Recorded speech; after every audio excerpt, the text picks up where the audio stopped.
Today's discussion in the series that we are running is on the French poet, fiction writer and prose writer called Anais Nin, and Professor Payal Nagpal, who teaches English in Janaki Devi Memorial College, Delhi University, would be discussing her poetic efforts and endeavor, and integrate it with the discussion on the 19th century, 20th century poetry writing that we are pursuing. So I hope you have heard the name of Anais Nin, a famous writer, and she was a talk of the town in the 20th century, in the middle of the 20th century. And she also sold very well. That's an important point. Most of the literary books do not sell as well as they might have, people would have purchased the copies of her books. And she was very thought-provoking. She was out and out a feminist, and she was bold and at the same time very sophisticated in her expression and rendering of ideas. So I request Professor Payal Nagpal to give us the glimpse of the author and the endeavor that she had and the appreciation that she received and earned in the 20th century itself. So over to Professor Payal Nagpal. Thank you, Professor Prakash.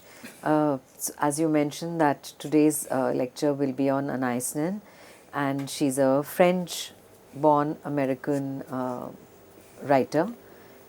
Here's a portrait of Anais Nin from the 1970s. This is by Elsa Dorfman. We see that with Anais Nin, as you rightly pointed out, that she was quite a well-known figure, but at the same time, she's also somebody who got, in terms of her writing, she got that fame much later. So pretty much, in the 1960s, one can say. And before that, she was not probably, she was well known in the circuit, of writers and so on, but was not taken, so seriously. What I find more interesting is that in the 21st century, in this last decade particularly, there has been quite a revival of interest in the works of Anais Nin. So I think one of the things to do today would be to see how her work actually opens itself up to different interpretations. She was born in 1903 and she died in 1977. So which means that this there's a long span that she covers. We are looking at the two world wars. We are looking at the Cold War era. In terms of feminism, we are looking at both the first and the second wave. And so a lot of interesting aspects. She's primarily a diarist and an essayist. That's how she's known. So very little poetry that's there. But one of the reasons why it's important to probably discuss Anais Nin in terms of poetry is because her prose, her diary entries are very, very poetic in nature. And today we know that poetry is not limited to verse, and it cuts across the boundaries that were created. So there's a lot of fluidity there, and the prose is also an integral part of poetry as a genre. So a lot to probably discuss on that front. Well, straight away I would make a query regarding this, since I know you are a poet yourself, whether diary writing is very close to poetry writing in any case. Yes. When you write a diary, then you are talking to yourself. And when you are talking to yourself, you are not necessarily talking about yourself. Maybe you are talking about the influences that you carry, and those influences are in the diary, so they are for personal use. So it becomes more and more authentic. And that's what poetry also does. Poetry also has to be very authentic. Yes. You can't straight away, put out slogans and say, well, this is poetry, particularly in the 19th, 20th centuries onwards. And therefore, I say that if somebody is writing a diary, then one is a poet, and if somebody is writing poetry, then one is a diarist. How do you respond to this? Yes, it is true, because I think more than fiction, I think poetry, however much it might be about a lot of other things in the world, but there is a part of the writer that is always there, is an integral part in a sense of each and every poem that she or he writes. And in that sense, I think it is a diary of the poet's personal accounts and the poet's observations. It need not necessarily always be about the poet's life, and something very similar is said by Anais Nin on this matter. So it could be, and it could be that the poet is recording her observations. So yes, there is a very close connection. I mean, diary writing in that sense would have a lot of overlaps with poetry, and of course with fiction also as a genre, but more with poetry because, like you said, the self, the individual, is an integral part in both cases. So fiction carries the element of a plot that is created, and so of course the reflection of the writer will be there too. But I think in poetry and diary writing there is this the poetic persona, or the persona of the writer, the diarist. I think there is an overlap there. And then, when you write a diary, when you make entries there, then in fact you are also at the same time capturing your world, and you are writing about your life, and your life is not entirely your life, it is the life of the neighborhood, it's the life of the family to which you belong, it's your friend circle and the writer circle, all those things. And therefore, most of the diaries sometimes, turn into what can be called autobiography. And autobiography is equally famous in the 20th century. Yes, yes, it is a kind of life writing. When we look at Anais Nin's life, she was born in France and grew up primarily in America. And as mentioned, she is known as a diarist, as an essayist. Her parents were Cubans. So her father was a famous pianist, Joaquin Nin, and her mother was, a classically trained singer, Rosa Culmel. So there is this kind of interesting inheritance that she has with Cuban parents. So she was known for writing journals, and she started at a very early age. And she was also known for a very colorful life. She was married to Hugh Parker Geiler, and at the same time, she had different relationships with Otto Rank, Henry Miller, and so on. And there was a time when she, in spite of her marriage with Hugh Geiler, she also married Rupert Pohl. So, and it's interesting that, on her death, though of course that marriage was later annulled, but in her obituary, one mentions Geiler and the other mentions Rupert Pohl. So that also led to a very controversial reception of Anais Nin's life. So she launched, one of the first things that she wrote in terms of a book was the study of D.H. Lawrence, and she called it D.H. Lawrence, an Unprofessional Study.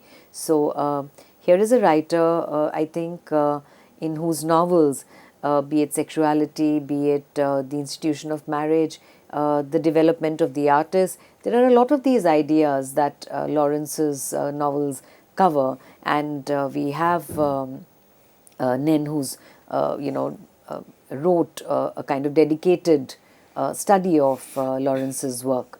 So an important, I think a cornerstone in fact of her writing would be the expression of not simply female sexuality, but the term that is to be attributed to her is the erotica. So the female erotica, and she's written very candidly about it in books like Delta of Venus and Little Birds, and these two were published posthumously. So she was, a free thinker, led a very bohemian life, and it is, I think, only in 1985, I think, after Geiler's death, that the absolutely original version of her journals were commissioned by Rupert Pohl, and these were in 5 forms. There's Henry and June, Fire, Incest, Nearer the Moon, Mirages, and Trapeze. So we see here a writer who's, in terms of high literature, she's not somebody who's discussed very often, in terms of any kind of, maybe course or any kind of discussion related to literature as a prominent, the way we would, let's say, discuss a Virginia Woolf. it's not in the same breath that we would discuss Anais Nin. So it's a good idea to actually bring her center stage, especially in this decade where a lot of interest is being shown in her writings. So if we actually, contextualize her life in terms of what we see in the 20th century. So, for somebody who was born in 1903, so, she was obviously very young and with an active mind at the time of high modernism. This is the time where all genres were very important, be it the novel, be it poetry, be it drama. And these were the genres that were, in a sense, extremely significant. So people were experimenting when it came to writing poetry. I mean, we have T.S. Eliot, we have Virginia Woolf, James Joyce. So the writers are bringing their own and are transforming the genre itself. And it is into this space that she brings in journal writing, something that she begins very early in life and never lets go of. So, if we talk about journal writing, then the first name that should come to our mind is actually Anais Nin, and really speaking, that does not happen because, probably Nin has not received the space that should have actually been accorded to her.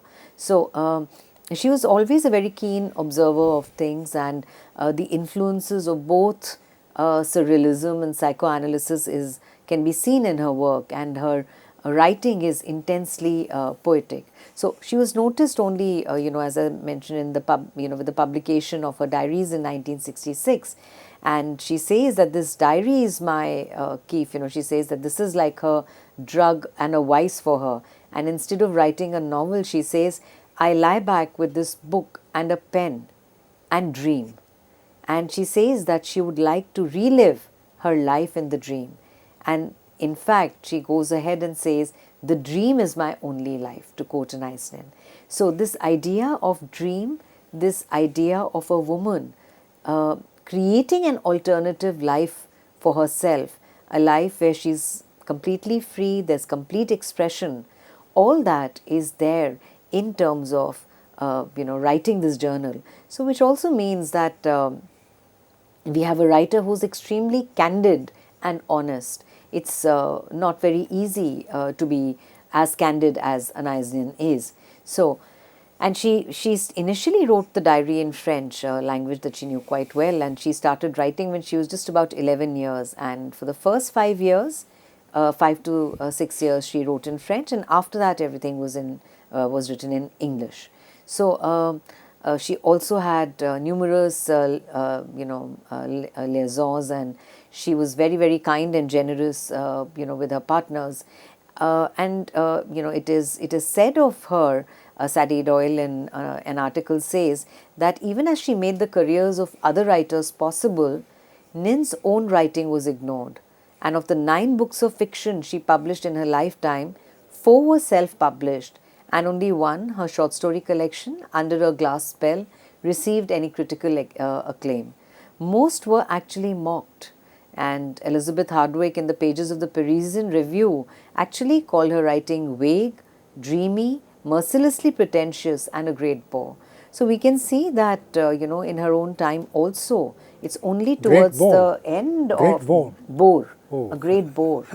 So, this is how, even though she was hugely invested in the careers of, her own partners like Henry Miller, for instance, and there's a lot of money. She's been criticized actually for using her husband's money for Henry Miller. But the important point is for somebody who started writing at the age of 11 to, really speaking, ignore her. Of course, there were times when she wrote for money and, very, very popular kind of writing that she engaged in. But beyond that, there was a lot of substance and a lot of intensity to her writing, which was really not given its due. Here's a very interesting photograph that I would like to share with everyone. This is Anais Nin at the printing press in MacDougall Street, and the Gemma press is something that she's credited with. She had to go into self-publishing because publishers were not willing to publish her. But I think when we talk about Virginia Woolf and the Hogarth Press, nobody talks about Anais Nin and the fact that she had the Gemma press. And here is a woman. Virginia Woolf also had Hogarth Press, Hogarth Press. entirely Yes. run by her. Yes, and this is a press that's run by her, and in this photograph she's operating it herself. So Anais Nin, in that sense is to be seen as really a feminist with an independent mind, and she is somebody who also decides to go ahead, and she has conviction in what she has written, and so she decides to kind of publish it.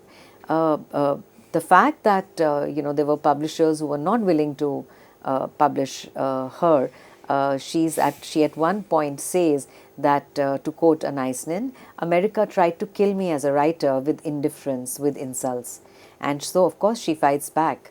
And it was only when she was about 63, when the Diary of Anais Nin was published by Harcourt Brace, that is the time when she gets the fame for which we know her today. So, this diary, is something that she continued to write, and she was in the process of, completing it. So, even when it was radically edited for publication, it was in 7 volumes. And 50 years, and so there was of course a lot of speculation about it, and because she was part of the literary circuit, so to say, so people like Henry Miller, Antoine Artaud, Gore Vidal, all these writers, all these figured in her diary. So she was also somebody who was hugely criticized, and as mentioned, especially because of the obituaries also. Here's a short poem by her, and this is a poem that she's quite known for, though her primary writing is, as I mentioned, the diaries. This poem is called Risk. It's a very short poem. And then the day came when the risk to remain tight in a bud was more painful than the risk it took to blossom. So this is the one poem that's credited to her, and in just about 6-7 lines, there's a lot that Nin has said. It's packed with ideas, It's packed with suggestions. Yes. It's very concentrated. Very concentrated, very concentrated. And then the day came. So the moment came, and this is a moment of if she didn't have this line and then the day came, then it could be a generalization that the risk to remain tight in a bud is more painful than the risk to blossom. But just this one line right at the beginning of the poem, and then the day came, changes the entire nuance, changes the entire meaning, because it's almost as if it is a moment of choice. About whether to continue to remain closed up. Of course, the sexual references are obvious, but if we extend this to the whole idea of feminism, we also see that to remain tight is more painful. To be in the bud is also to be within the patriarchal fold in a sense, but to actually to take on the risk to blossom. The risk is to make that choice, and Anais Nin in her own life always made that choice to reach out, to blossom, to do what she wanted to. So it is more difficult probably to remain closed up and to follow the norms than it is probably to reach out and do your own thing. And this of course again reverses also the societal norm, where one is told that where women would be told that it's better to kind of follow the rule, do what the society asks you to. And in a sense what Anais Nin is saying is that it is probably more difficult to follow the rule than to create your own, not simply to break rules, than it is to create your own. So this is, as I said, a poem that she's credited with. Here I'd request Professor Prakash to please share his views. I'm fascinated by the way you presented this writer, and Anais Nin actually is also raising the question of the crisis that genres in literature are going through. Yes. So there is a genre called self-admission, there is a genre called dream, and she very assertively says that she wants to live in the dreams, in the parameters of the dream. And what else do the writers do? Particularly post-romanticism. All romantic poets, would always remain in a cocoon. They would be away from the urban life and realities, and they would be in the life of nature. And this poem that you have quoted actually is, as it works to me at two levels. One, that it's a poem about adolescence, and whether the adolescent woman, the young woman of 14 or 15, would be allowed to flower, allowed to become a flower than a bud, and whether she'll be able to open out clearly in that world. That's one. And the flower image is definitely also natural. So she goes drawn very inexorably towards romanticism in that Yes. sense. And romanticism is not as good a word in the 20th century as it was earlier. It had been critically rejected. But then what do? Romanticism is ingrained in the existence of women, and particularly those who are bound by, as you rightly say, patriarchy and the principles of social norms. So that way, I think in her case, the very genre of poetry is to be redefined. It is there in the words, it is there in the admission, it is there in the confession, and it's at the same time there in the aphorism. So she might just pack a whole lot of ideas in just one paragraph, and that paragraph is a poem. Of course, these days people are writing prose poems too. So she Yes. comes very close to this. Yes, in fact, I think the more one reads Anais Nin, the more one realizes that a lot of the new genres that we have today, the new categories, we have today, I think her writing carries it all. So if we talk about fantasy literature today, I think again one will have to go back to Nin and to see the origins pretty much there. Poetic prose, like you said, today if one reads poetry, it's not as if everything is going to be in the verse form. There are poets who have written full books, full poetry collections that are in the prose form. So I think the genesis of this would again lie in the writings, in the diary writings of Anais Nin.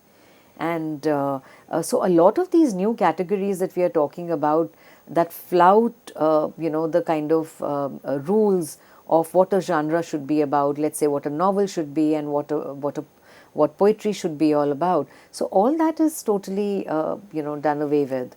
And she is writing this at a time, she chooses to write the journal at a time when the option of actually heading towards either poetry or the novel or even drama, because the element of drama would certainly be there in her diary writing also. So it would be very easy to actually navigate through the established categories, but she chooses it. She chooses to write in the diary form. Another thing I think is that for Anais Nin, the element of maintaining a certain honesty in her writing, and what she says in this, practically lone poem, which is about the risk to blossom is much better, is less painful as compared to the risk to remain in a bud. So I think the fact remains that she makes that choice of, taking on the risk of extending herself in that world of dreams, and she finds it, in the form of the diary writing. So in this poem Can you itself, explain the hidden meaning of risk in this poem? in fact, I was just going to come to that. Yes. That if we look at the title of the poem is risk, and the word is used twice in the poem. So the very fact that it's used twice in the poem, it's almost an indication that she is urging the reader to take on that risk and to not be daunted by it. So that ignore it. I mean, take on the risk to express yourself. And the fact that we think that it's easier to toe the line, and what she's reversing that. She's reversing that because within patriarchy, to use the much jaded word, that women are expected to toe the line so that there's a degree of comfort and so on. You continue there. Why take on the risk? She's saying that the risk is less painful if you do your own thing, because here you will be true to yourself, unlike a situation in which you choose to remain enclosed in a bud, because there you will not be true to yourself. So in this sense, it is more painful than the risk it took to blossom. So pain versus risk is also contrasted here, that you have to take that risk on, you have to make that choice, something that Anna Eistin herself has actually done. So friends, in the first part of the discussion, Professor Payal Nagpal has made some very important general points, and she has brought in the question of women's suppression and their repressed egos, and she talks about a kind of surrealism that is hidden, that is deeply buried in the imagination and the sensibility of the author.